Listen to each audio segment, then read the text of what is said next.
Hello students, welcome to all of you. നമ്മൾ ഇന്ന് discuss ചെയ്യുന്നത് പ്രാക്ടിക്കൽ എക്സാം അല്ലേ. NIOSന്റെ ഒക്ടോബർ ബാച്ചിലേക്കുള്ള പ്രാക്ടിക്കൽ എക്സാമിന് നോട്ടിഫിക്കേഷൻ വന്നിട്ടുണ്ട്. അപ്പോൾ എന്താണ് ഈ ചെയ്യേണ്ടതെന്നുള്ളതാണ് നമ്മൾ ഡിസ്കസ് ചെയ്യുന്നത്. ശ്രദ്ധിക്കുക, പ്രാക്ടിക്കൽ എക്സാമിന് നമുക്കറിയാം റെക്കോർഡ് ഉണ്ടാവും അല്ലേ. പ്രാക്ടിക്കല് ലാബിൽ ചെന്നിട്ട് നമ്മൾ എക്സ്പെരിമെന്റ് കണ്ടക്ട് ചെയ്യേണ്ടി വരും. ഇതാണ് ശരിക്കും പ്രാക്ടിക്കൽ എക്സാം എന്ന് പറയുന്നത്. അപ്പോൾ എന്താണ് ശരിക്കും നമ്മൾ പ്രാക്ടിക്കൽ എക്സാമിൽ ചെയ്യേണ്ടത്, എങ്ങനെയാണ് അതിൻ്റെ കാര്യങ്ങൾ, അത് നമുക്ക് എങ്ങനെയൊക്കെയാണ് അതുമായിട്ടുള്ള ഇൻഫർമേഷൻ കിട്ടുക എന്നുള്ളതാണ് ഞാൻ ഈ വീഡിയോയിലൂടെ പറയുന്നത്.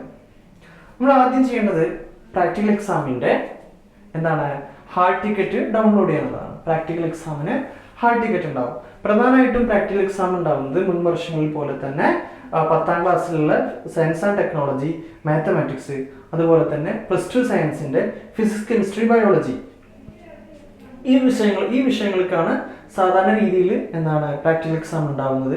പക്ഷേ മുൻ വർഷത്തെ അല്ലെങ്കിൽ മുൻ ബാച്ചുകളെ അപേക്ഷിച്ചിട്ട് ഇപ്രാവശ്യം എല്ലാവർക്കും പ്രാക്ടിക്കൽ എക്സാം ഉണ്ടാവും. കാരണം എന്താണ്, ഒരു VHC vocational higher secondary subject ഉള്ളത് കൊണ്ട് തന്നെ എല്ലാവർക്കും പ്രാക്ടിക്കൽ എക്സാം ഉണ്ടാവും.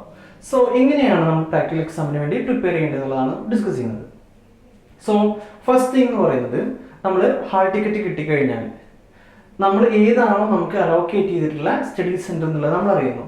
ആ സ്റ്റഡി സെൻറ്ററുമായിട്ട് കോൺടാക്ട് ചെയ്യണം എന്നുള്ളതാണ് ഫസ്റ്റ് തിങ്. സ്റ്റഡി സെൻറ്ററുമായിട്ട് കോൺടാക്ട് ചെയ്യാം. അപ്പോൾ ആ സ്റ്റഡി സെൻറ്ററിൽ കോൺടാക്ട് ചെയ്യുമ്പോൾ ഒന്നുകിൽ നിങ്ങൾ അവിടെ ഫോൺ വിളിച്ചാൽ ചിലപ്പോൾ അവർ കോൾ അറ്റൻഡ് ചെയ്യുന്നുണ്ടാവും, അതല്ലെങ്കിൽ നിങ്ങൾ അവിടെ ഡയറക്റ്റ് ആയിട്ട് ചെന്ന് കാര്യങ്ങൾ മനസ്സിലാക്കണം.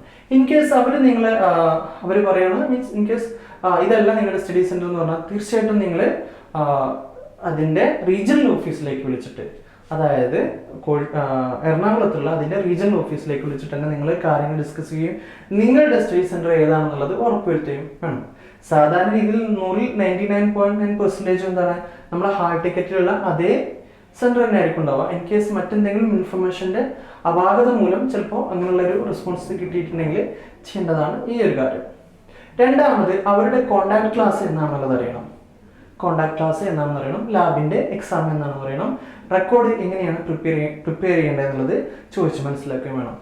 ലാബിൻ്റെ കോണ്ടാക്ട് ക്ലാസ് കണ്ടക്ട് ചെയ്തത് കാരണമാണ് നമ്മൾ റെക്കോർഡ് പ്രിപ്പയർ ചെയ്യുന്നത് മനസ്സിലാവും.